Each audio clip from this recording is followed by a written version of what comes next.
اللہ کے بندے ہوتے ہیں ان کا رزق حلال اور طیب ہوتا ہے۔ دیکھو میری اور آپ کی قسمت میں جو لکھا ہے وہ ہمیں ہر صورت میں ملے گا۔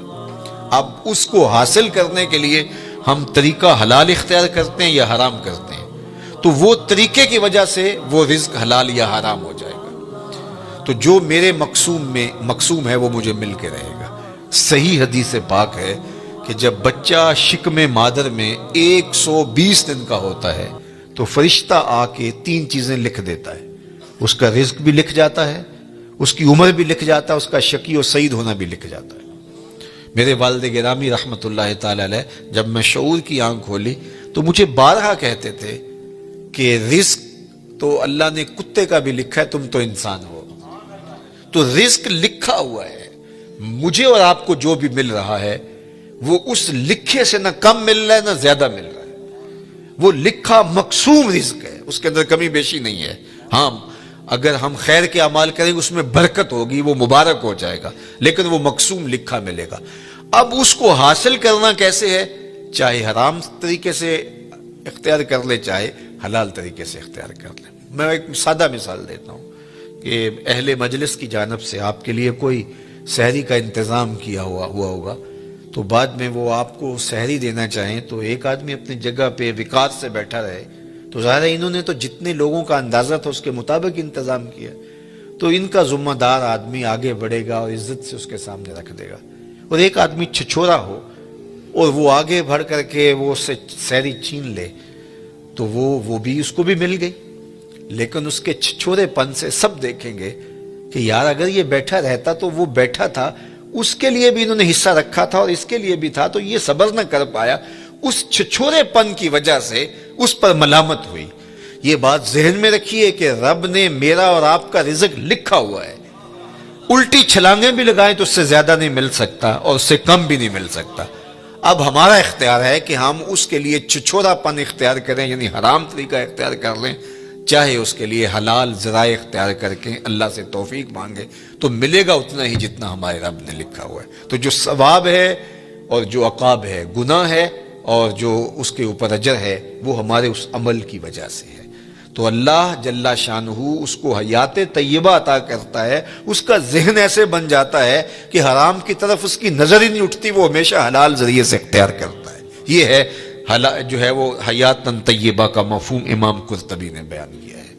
لیکن اللہ تعالیٰ جل شانہ یہ اگر توفیق دے دے، دل کے اندر یہ استقامت عطا کر دے تو پھر ہی ممکن ہوتا ہے، ورنہ ہم نے دیکھا ہے کہ یہ محبت ہی ایسی ہے دولت کی کہ اس کے لیے اکثر لوگ حلال اور حرام کی تمیز اٹھا دیتے ہیں، ختم کر دیتے ہیں، اور جب رزق پاک نہیں رہتا تو کچھ بھی پلے نہیں رہتا۔ یہ بات ذہن میں رکھیے گا۔ بلکہ حضور علیہ السلام نے اس شخص کا ذکر کیا جو لمبا سفر کاٹ کے مکہ المکرمہ میں پہنچے ہیں اور کعبۃ اللہ کے سامنے کھڑا ہو گیا ہے، یمد یدیہ، اور اس نے ہاتھ یوں لمبے کیے ہوئے ہیں، ایسے لمبے ہاتھ کر کے دعا مانگ رہے ہیں۔ وَمَطْعَمُهُ حَرَامٌ وَمَلْبَسُهُ حَرَامٌ وَمَشْرَبُهُ حَرَامٌ وَغُذِيَ بِالْحَرَامِ فَأَنَّىٰ يُسْتَجَابُ لِذَٰلِكَ، لیکن اس نے جو کھایا ہے وہ حرام ہے، جو پیا ہے وہ حرام ہے، جو لباس پہنا ہے اس کے تار و پود حرام کے ہیں، اور ہاتھ لمبے کر کر کے دعائیں مانگ رہا ہے۔ اللہ کے محبوب فرماتے ہیں مجھے بتاؤ فَأَنَّىٰ يُسْتَجَابُ لِذَٰلِكَ، اس کی دعا کیسے قبول ہو جبکہ اس کا بدن حرام رزق سے پلا ہوا ہے، اس نے جو لباس پہنا ہوا ہے، جو حرام کے 2 کپڑے پہنے ہوئے ہیں وہ حرام سے ہیں۔ اب رو رہا ہے ہاتھوں کو لمبا لمبا کر کے، یمد یدیہ، لمبے لمبے ہاتھ کر کے کہہ رہا ہے یا رب یا رب، لیکن وَمَطْعَمُهُ حَرَامٌ وَمَشْرَبُهُ حَرَامٌ وَمَلْبَسُهُ حَرَامٌ وَغُذِيَ بِالْحَرَامِ۔ تو پھر بلکہ علماء نے یہ لکھا کہ اگر رزق پاک نہیں رہتا تو اپنی دعائیں تو قبول نہیں ہوتی، نیک لوگوں کی دعاؤں سے حصہ بھی نکال دیا جاتا ہے۔ جب اللہ کے نیک بندے پوری امت کے لیے دعا مانگتے ہیں تو امت میں یہ بھی شامل ہے، لیکن رزق ناپاک ہونے کی وجہ سے ان کی دعا کا جو اس کے لیے حصہ تھا نکال دیا گیا، ان کی دعا اس کے حق میں قبول نہیں ہوتی۔ تو حلال جو ہے وہ حیاتاً طیبہ کا امام قرطبی نے دوسرا مفہوم بیان فرمایا کہ رزق حلال اللہ اس بندے کو نصیب فرماتا ہے۔ اللہ اکبر۔ تو اس کا ایک معنی، ایک مفہوم یہ بھی بیان فرمایا گیا کہ صبر کی توفیق، اور ایک مفہوم یہ بھی بیان فرمایا گیا استقامت علی الدین، دین کا پر استقامت، اور دین پر چلنے کی توفیقات کا نصیب ہونا۔ بعض لوگوں کو توفیق خیر کی نصیب نہیں ہوتی، اور وہ نیکی کا کام کرنا چاہیں بھی تو نہیں کر پاتے، اسباب ہی نہیں ان کو اس طرح کے، چونکہ یہ جو ہمیں اچھائی کی، نیکی کی توفیق ملتی ہے، یہ بھی اس کے کرم سے ملتی ہے۔ میری توفیق بھی تیرے کرم کا صدقہ، یہ قدم اٹھتے نہیں اٹھائے جاتے۔ تو بعض لوگ جو ہے وہ کوشش بھی کر رہے ہوتے ہیں، لیکن ان کی توفیقات ساتھ نہیں دے رہی ہوتی، اور پھر وہ دوبارہ پلٹ کے، میں نے بہت لوگوں کو دیکھا ہے کہ وہ ارادہ کرتے ہیں نہیں ہم اس طرح نہیں، اس طرح چلیں گے، ان کا دماغ یہ کہہ رہا ہوتا ہے کہ میں غلط چل رہا ہوں، مجھے صحیح چلنا چاہیے اور میں یوں چلوں گا، ارادہ بھی کرتے ہیں لیکن پھر پلٹ کے وہاں آ جاتے ہیں۔ تو اس کا کیا مطلب ہوا کہ توفیقات عزدی ان کے شامل حال نہیں ہے، ان سے برائی کے اسباب ان کے لیے کھلتے ہیں، نیکی کے، اچھائی کے، خیر کے اسباب ان کے لیے نہیں کھلتے۔ لیکن حیات طیبہ کا مفہوم یہ ہے، جب کوئی بندہ اچھے اعمال کے ذریعے ایمان کی شرط کے ساتھ رب کو راضی کرنے میں لگ جائے، تو اس کا پھر حیات طیبہ کا دنیا کے اوپر مفہوم یہ ہے کہ اللہ اس کے لیے نیکی کو مقسوم کر دیتا ہے، اس کے قدم ہی اچھائی کی طرف اٹھتے ہیں، برائی کی طرف وہ جاتا ہی نہیں ہے، اور یہ اس کے لیے خیر کا راستہ ہوتا ہے۔ میں اور آپ دیکھیں، یہ حیات طیبہ جو اولیاء کی زندگیاں ہیں، یہ اللہ ہمیں بھی عطا کر سکتا ہے اگر ہماری طلب سچی ہو۔ جتنی محنت ہم دولت دنیا کے لیے کرتے ہیں، اور جتنے گھنٹے اس کے لیے کام کرتے ہیں، جتنی دماغ سوزی ہم اس کے لیے کرتے ہیں، کیا ہم اس سے آدھی محنت بھی دین کے حصول کے لیے کی؟ اگر ہم نے اتنی محنت کی اور ہمیں نہیں ملا تو پھر ہمیں شکوہ ہونا چاہیے، ہم نے تو محنت ہی نہیں کی۔ ہم کہتے ہیں یہ دین ویسے ہی مفت میں ہمارے ہاتھ آ جائے، کوئی محنت، کوئی مشقت نہ اٹھانی پڑے، جبکہ حصول زر کے لیے، حصول عزت کے لیے، دنیاوی مناصب کے لیے ہم کتنے پاپڑ بیلتے ہیں اور کیا کچھ نہیں کرتے۔ تو میں اور آپ دیکھیں کہ ہم نے اپنے آپ کو اچھائی کی راہوں میں ڈالنے کے لیے کیا عملی جد و جہد اور کوشش کی۔ اگر ہم نے کوشش کی تو میرا رب اس کوشش کے بدلے میں، اگر سچی کوشش ہو تو ضائع نہیں ہونے دیتا۔ والذین جاہدوا فینا لنہدینہم سبلنا، وہ لوگ جو اللہ کی راہ میں کوشش کرتے ہیں، اللہ فرماتا ہے میں ان کے لیے راستہ نہیں، راستے کھول دیتا ہوں، ایک راہ نہیں بلکہ سبلنا، ان کے لیے کئی راستے کھول دیتا ہوں، اور پھر ان کے لیے در کشادہ ہوتے چلے جاتے ہیں اور خیر کے دروازے کھلتے چلے جاتے ہیں۔ تو کسی کے لیے توفیقات الہیہ کا حاصل نہ ہونا، اور خیر کے دروازوں کا نہ کھلنا، اور شر کے دروازے ہی ان کے لیے کھلتے رہنا، تو یہ کسی شخص پر اللہ کا قہر و غضب ہے اور اللہ کی ناراضگی کی دلیل ہے، اور اس کو جو ہے وہ سارے کام کاج چھوڑ کے سچی توبہ کرنی چاہیے، تاکہ اس کے لیے خیر کے در کشادہ ہوں، اچھائی کے در کشادہ ہوں۔ یہ دنیا، یہ زندگی، یہ کائنات جس میں ہم رہ رہے ہیں، یہ ہمارا مقصود نہیں ہے، یہ بات ذہن میں رکھیے گا۔ اللہ تعالیٰ جل شانہ نے مقصود اپنی رضا کو ہمارا بنایا ہے، اور ہم یہاں دنیا میں آئے ہی اسی لیے ہیں۔ یہ دنیا بوائی کا موسم ہے، آخرت کٹائی کا موسم ہے۔ بوائی کے موسم میں جو کسان مٹی سے مٹی ہو جاتا ہے، کٹائی کے موسم میں فصل وہی اٹھاتا ہے، اور بوائی کے موسم میں جس نے جو ہے وہ ہل چلایا نہیں اور بیج ڈالا نہیں، سہاگا دیا نہیں، جڑی بوٹیاں تلف نہیں کی اور پانی نہیں ڈالا، تو کٹائی کے موسم میں وہ فصل نہیں اٹھا سکے گا۔ دنیا کو آخرت کی کھیتی کہا گیا ہے۔ خوش نصیب اس دنیا کو آخرت کے لیے گزارتے ہیں۔ دنیا تو گزر ہی جانی ہے، یہ روزے کا مہینہ ہے، تو جو روزہ نہیں رکھتا دن تو اس کا بھی گزر جاتا ہے، اور جو روزہ رکھ کے گزارتا دن اس کا بھی گزر جاتا ہے۔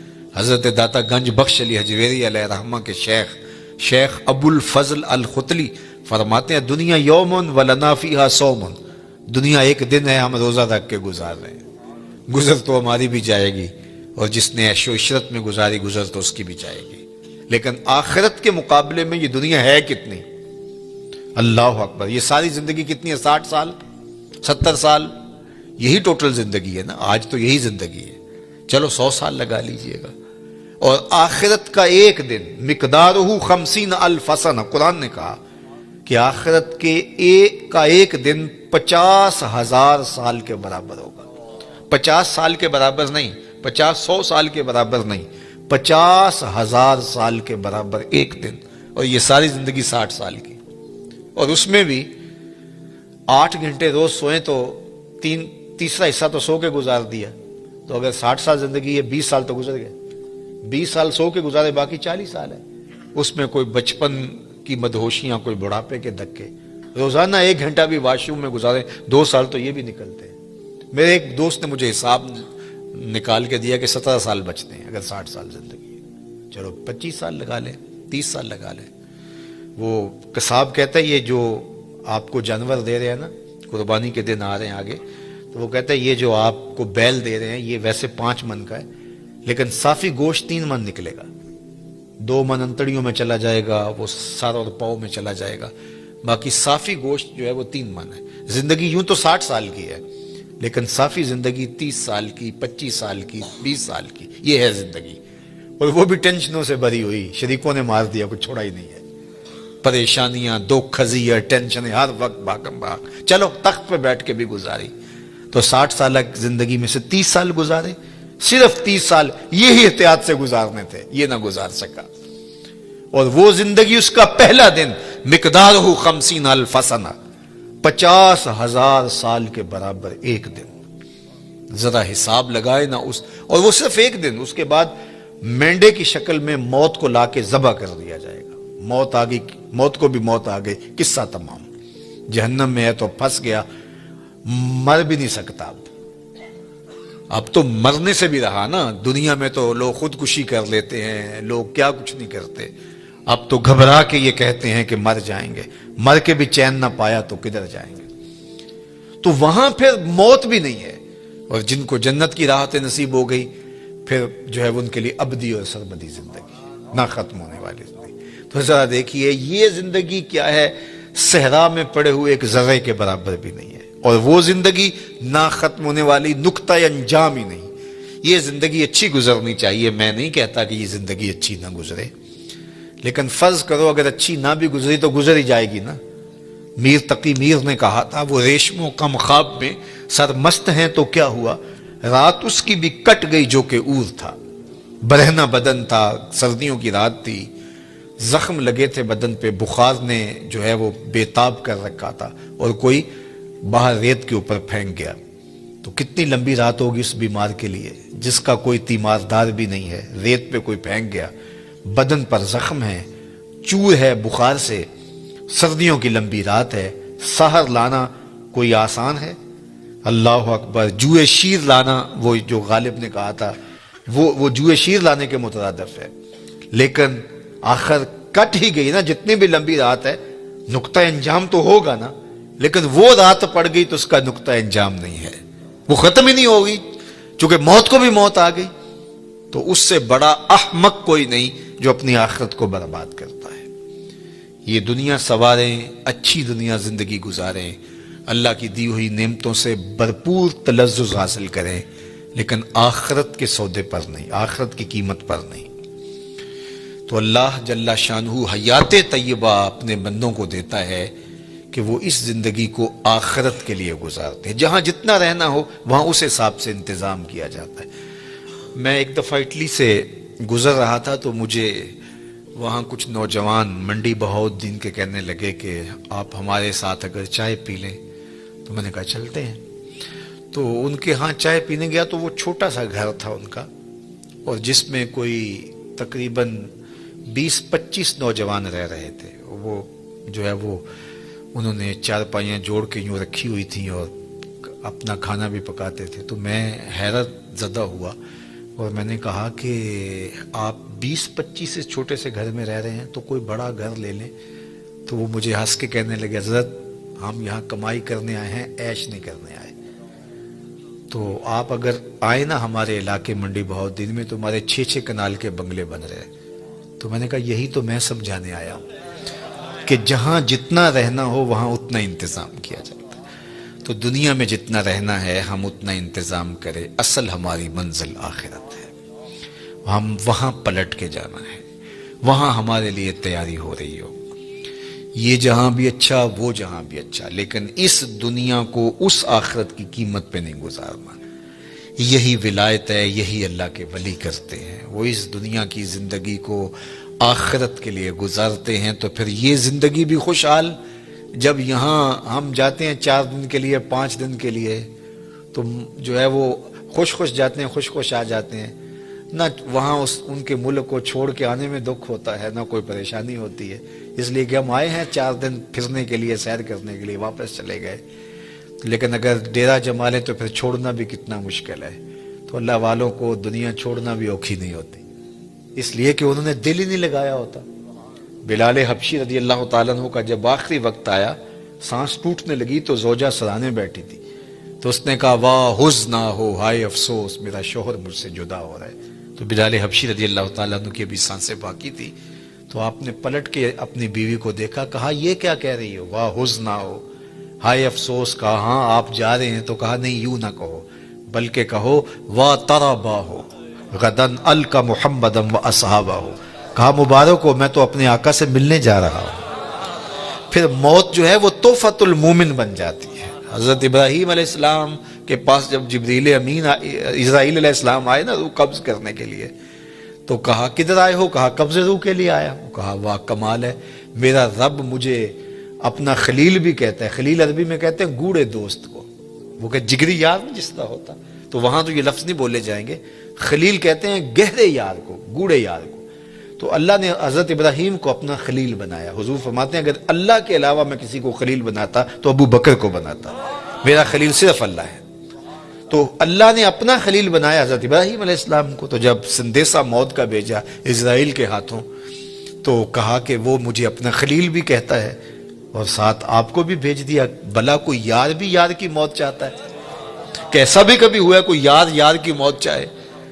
تو کہا میں تو حکم کا پابند ہوں، حکم لے کے آ گیا اللہ کا، تو میں پھر چلا جاتا ہوں، جا کے پوچھتا ہوں کہ تیرا بندہ یہ کہہ رہا ہے۔ تو بارگاہ عزدی میں حاضر ہوئے کہ مالک تیرے خلیل نے یہ کہا ہے، کوئی یار بھی یار کی موت چاہتا ہے؟ کہا پھر جا اور میرے خلیل کو میرا سلام دے اور کہہ کہ کبھی ایسا بھی ہوا ہے یار بلائے کوئی ملنے بھی نہ آئے؟ تو کہا کہ پھر دیر نہ کر، روح قبض کر لے۔ پھر روح بےتاب ہو گئی، جلدی کر۔ تو پھر دنیا پہ رہنا بھی کمال ہے، دنیا سے جانا بھی کمال ہے۔ فَلَنُحْيِيَنَّهُ حَيَاةً طَيِّبَةً، پھر ستھری زندگی، ورنہ اس زندگی کے ہاتھوں لوگ تنگ ہوتے ہیں۔ وہ ساغر صدیقی نے کہا تھا کہ زندگی کاٹی ہے جبر مسلسل کی طرح، جانے کس جرم کی پائی ہے سزا یاد نہیں۔ تو پھر کہیں گے زندگی تو جبر مسلسل ہے، زندگی ہے یا کوئی طوفان ہے، ہم تو اس جینے کے ہاتھوں مر چلے۔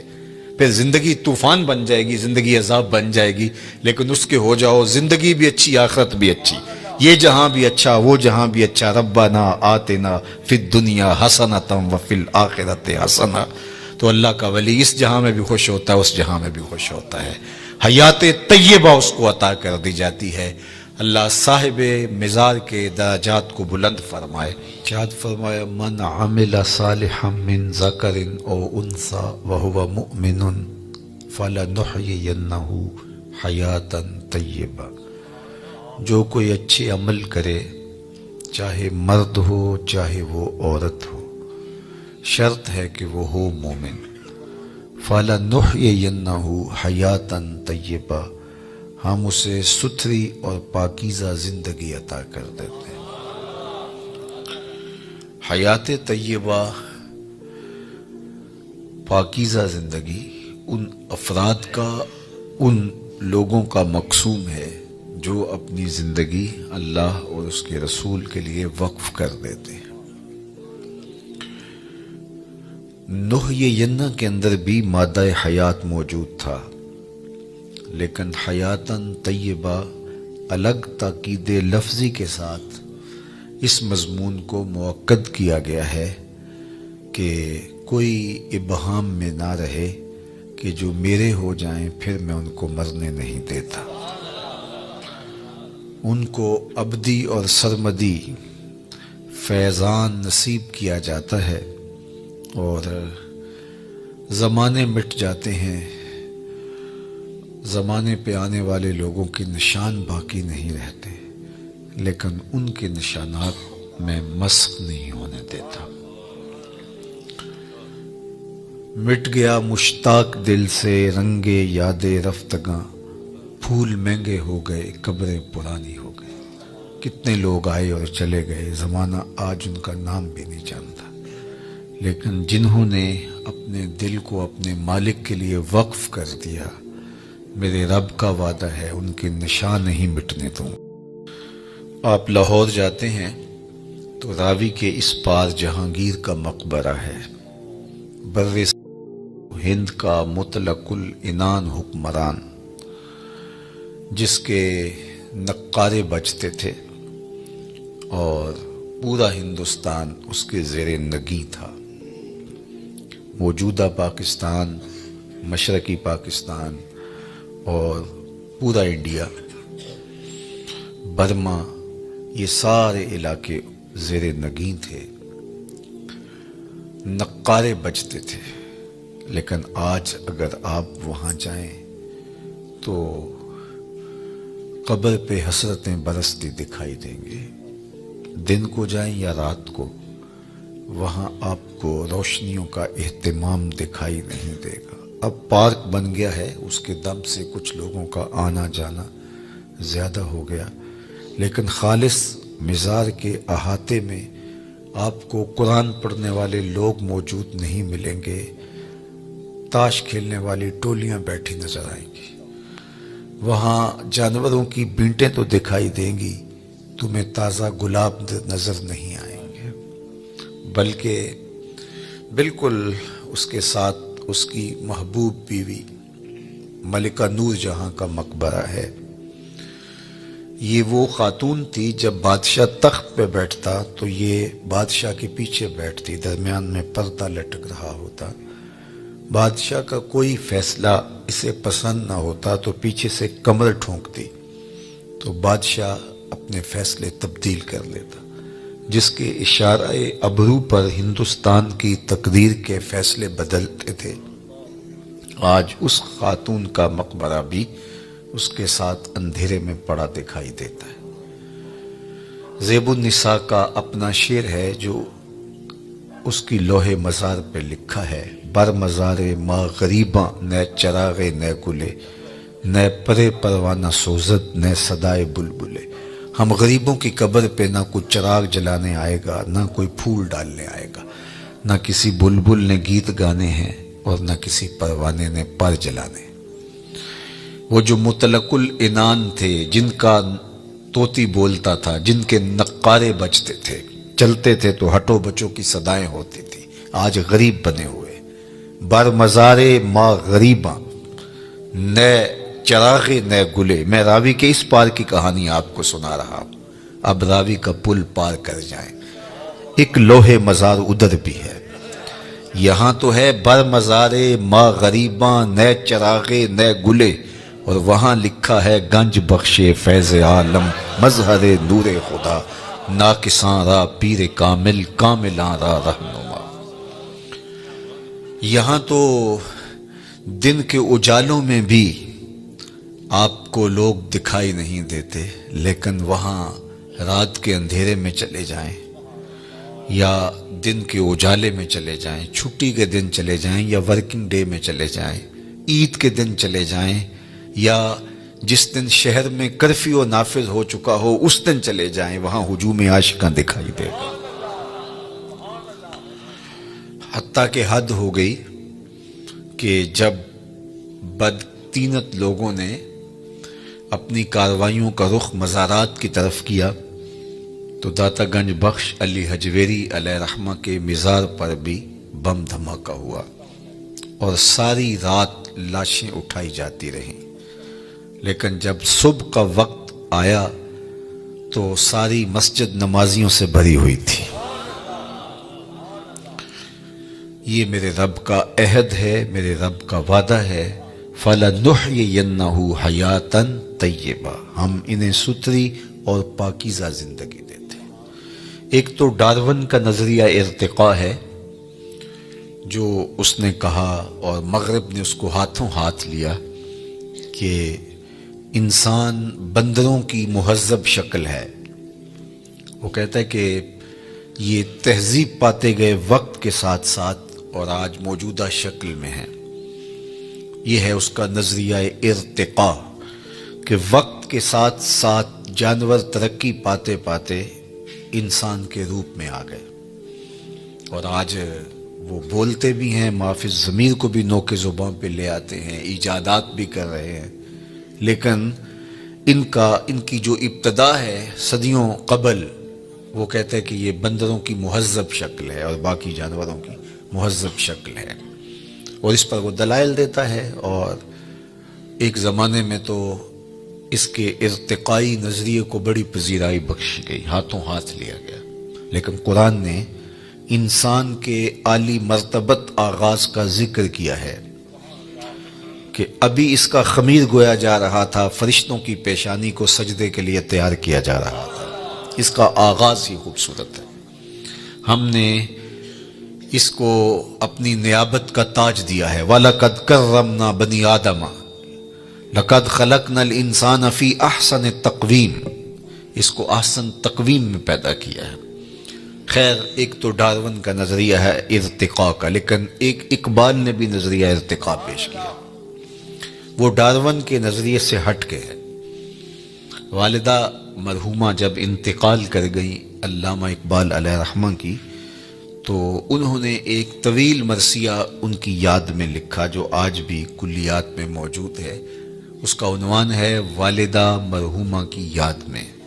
اس وقت وہ بیرون ملک تھے اور والدہ کی وفات کی خبر سنی تو بہت دکھی ہوئے، تو یہ طویل نظم ہے جو اقبال نے رقم کی۔ اقبال کی جو طویل چند نظمیں، ان میں سے ایک والدہ مرحومہ کی یاد میں، اس میں انہوں نے ماں کا ذکر کیا اور پھر کتنے دل گرفتہ انداز میں کہا، آہ وطن میں ہوگا اب کس کو میرا انتظار، آہ وطن میں ہوگا اب کس کو میرا انتظار، کون میرا خط نہ آنے سے رہے گا بے قرار، آرزو لے کر تیری خاک مرقد پہ آؤں گا، اب دعائے نیم شب میں کس کو میں یاد آؤں گا، کون پچھلے پہر اٹھ کے دعا کرے گا۔ ہر ایک سے کہنا پڑتا نا میرے لیے دعا کریں، استاد سے بھی، مرشد سے بھی، دوست سے بھی، حاجی معتمر جا رہے ہیں تو ان سے بھی کہنا پڑتا ہے جناب جا رہے ہو وہاں دعاؤں میں یاد رکھنا، لیکن کبھی ماں کو بھی کہنا پڑا کہ امی دعاؤں میں یاد رکھنا، اور ماں کے جب ہاتھ اٹھ جائے تو اللہ خالی نہیں موڑتا، اور یہ لازمی نہیں ہے کہ ماں رابعہ بصریہ ہو تو پھر ہی دعا قبول ہوتی ہے۔ اپلے تھاپتی ہوئی ماں، گوبر سے بھرے ہوئے ہاتھ بھی اٹھا دے اللہ انہیں بھی خالی نہیں موڑتا۔ ماں جب بولتی ہے تو اس کے لہجے میں جبریل بولتا ہے، ماں جب مسکراتی ہے تو لگتا ہے جنت کی ساری کلیاں کھل اٹھی ہیں، اللہ نے اس کے لہجے میں وہ درد، وہ درک، وہ محبت، وہ پیار رکھ دیا ہے۔ اللہ اکبر، عالی نصب ہوٹلوں میں کھانا کھانے میں وہ سرور کہاں جو چولہے پر بیٹھ کے ماں کے ہاتھوں سے پکی ہوئی چپاتیاں کھانے میں ملتا ہے۔ عالی جناب، حضرت صاحب، کیا کیا القاب دیے جاتے ہیں، لیکن ان لفظوں میں وہ لطف کہاں جو ماں کی زبان سے اوئے ببلو اور اوئے مٹھو میں رکھا ہوا ہے۔ اللہ اکبر، اونچی مسندوں پر بیٹھنے ہوئے وہ مزہ کیا جو ماں کے قدموں میں بیٹھنے میں نصیب ہوتا ہے۔ تو اقبال نے وہ طویل نظم لکھی اور اس نظم کے اندر ہی اقبال نے نظریہ ارتقاء کو بیان کیا۔ یہ مضمون لمبا ہو جائے گا اگر میں اس کو تفصیل سے عرض کروں، تو اس میں اقبال نے جو ایک تو ڈارون کا نظریہ ہے ارتقاء کا کہ یہ مہذب شکل ہے بندروں کی اور دیگر جانوروں کی، لیکن اقبال نے جو نظریہ ارتقاء پیش کیا ہے وہ یہ ہے کہ ہر شے کی فطرت میں نمو کا جذبہ ہے، بڑھنے کا، آگے بڑھنے کا جذبہ ہے، اور وہ جذبہ ہی اس کی زندگی میں تحرک پیدا کیے رکھتا ہے۔ آگے بڑھنے کا جذبہ نہ ہو تو زندگی میں جمود طاری ہو جائے۔ کاروبار والے بھی آگے بڑھنا چاہتے ہیں، دین والے بھی آگے بڑھنا چاہتے ہیں، تو یہ انسانی زندگی کے اندر ایک جذبہ ہے نشو و نما کا، اور یہ ہر شے کے اندر اقبال کہتے ہیں۔ اور اس کی مثال وہ دیتے ہیں کہ ایک بیج کو آپ زمین کو پھاڑ کر اس کے اندر ڈالتے ہیں تو بیج اس حالت میں مطمئن نہیں رہتا، جب اس کو نمی اور حرارت ملتی ہے تو وہ زمین کا کلیجہ چیر کر کے ایک کونپل کی شکل میں باہر آتا ہے، تو وہ پہلی صورت سے بہتر صورت ہے اس کی۔ یہ نشو و نما کا جذبہ تھا جس نے اس کو زمین سے باہر آنے کے لیے مجبور کیا۔ پھر اس کے بعد اس پہ بھی مطمئن نہیں ہوتا، کونپل سے شاخ بنتی ہے، شاخ سے تنا بنتا ہے، پھر پتے نکلتے ہیں، اس پہ بھی اطمینان نہیں، پتوں پر پھر کلیاں آتی ہیں، اس پہ بھی اطمینان نہیں، کلیوں سے پھول بنتے ہیں، اس پہ بھی اطمینان نہیں، نشو و نما کا جذبہ آگے بڑھنے کا، پھولوں سے پھر پھل بنتے ہیں۔ یہ اس درخت کا نقطۂ کمال ہے۔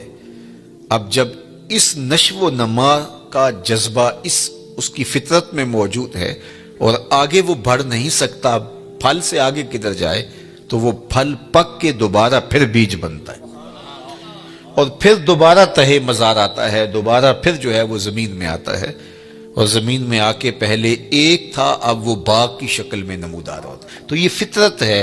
ہر شے میں اقبال نے مثال جو ہے وہ درخت سے دی، فطرت ہستی شہید آرزو رہتی نہ ہو۔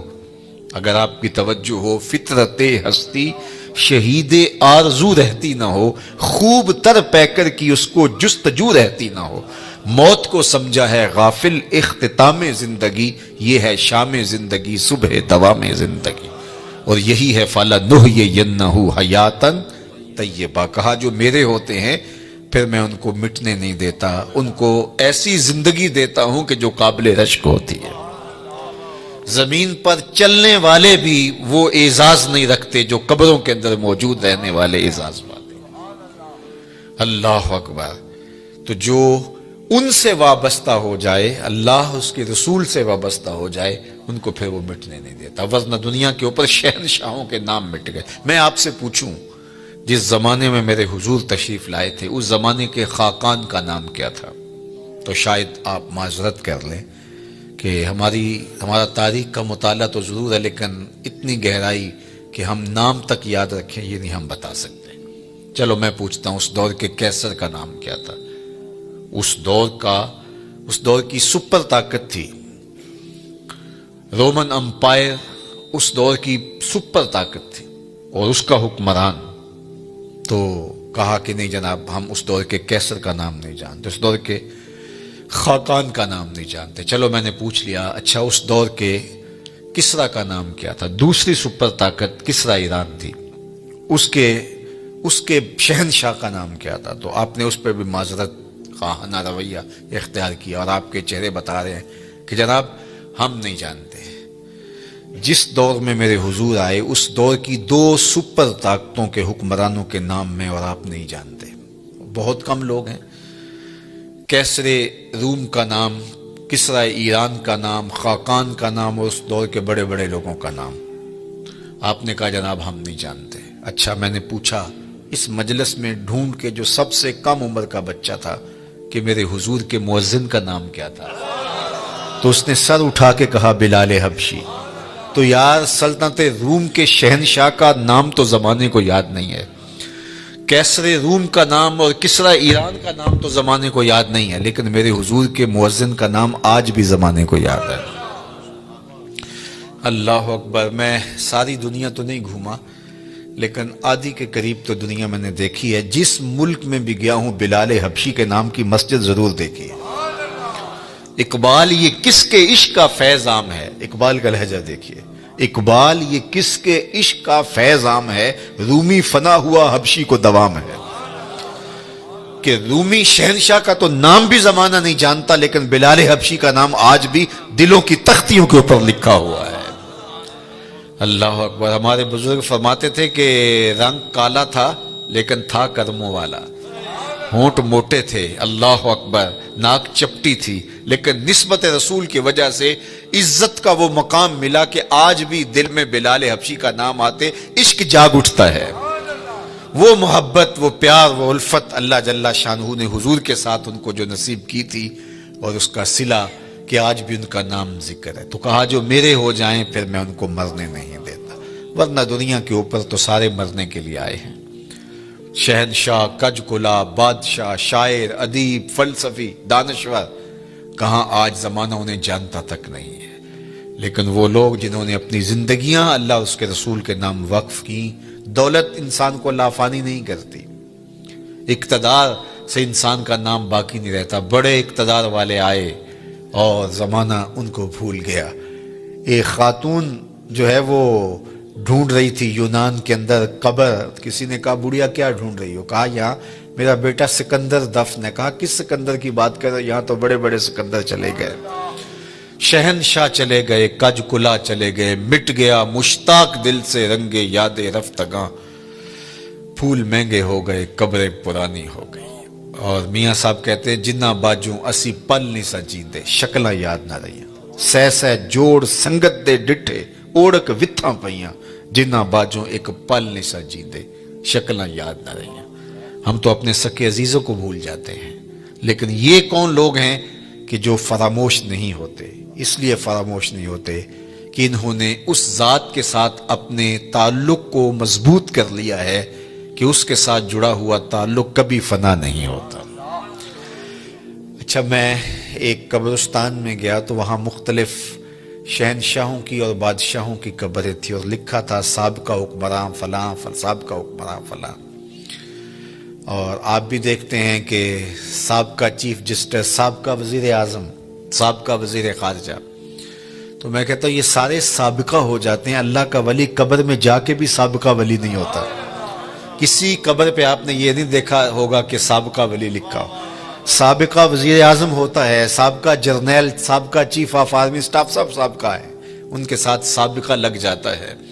لیکن جو اللہ کا ہو جائے پھر اللہ اسے سابقہ نہیں ہونے دیتا. وہ قبر سے باہر بھی ولی ہوتا ہے، قبر کے اندر اتر کے بھی ولی ہوتا ہے. فَلَنُحْيِيَنَّهُ حَيَاتًا طَيِّبَةً، فطرت ہستی شہید آرزو رہتی نہ ہو، خوب تر پیکر کی اس کو جستجو رہتی نہ ہو. موت کو سمجھا ہے غافل اختتام زندگی، یہ ہے شام زندگی صبح دوام زندگی. یہ ایسی زندگی نصیب ہو جاتی ہے کہ جو انہی کا مقصود ہوتا ہے. تو آئیے میں اور آپ اپنی زندگی کو اللہ اور اس کے رسول کے نام کر دیں، ورنہ وہ کیا کہتے ہیں کہ آج مرے کل دوسرا دن، تو زندگی تو ختم ہو جائے گی. ٹوٹ کے بکھر جانے والا خواب ہے. جو کہتے تھے کہ ہم دھرتی کی زینت ہیں، ناگزیر ہیں، کائنات کا چرخ ہمارے حکم سے گھومتا ہے، لیکن زمانے نے پھر ان کو فراموش کر دیا. ان کے ناموں کے ابجد بھی زمانے کو معلوم نہیں ہے.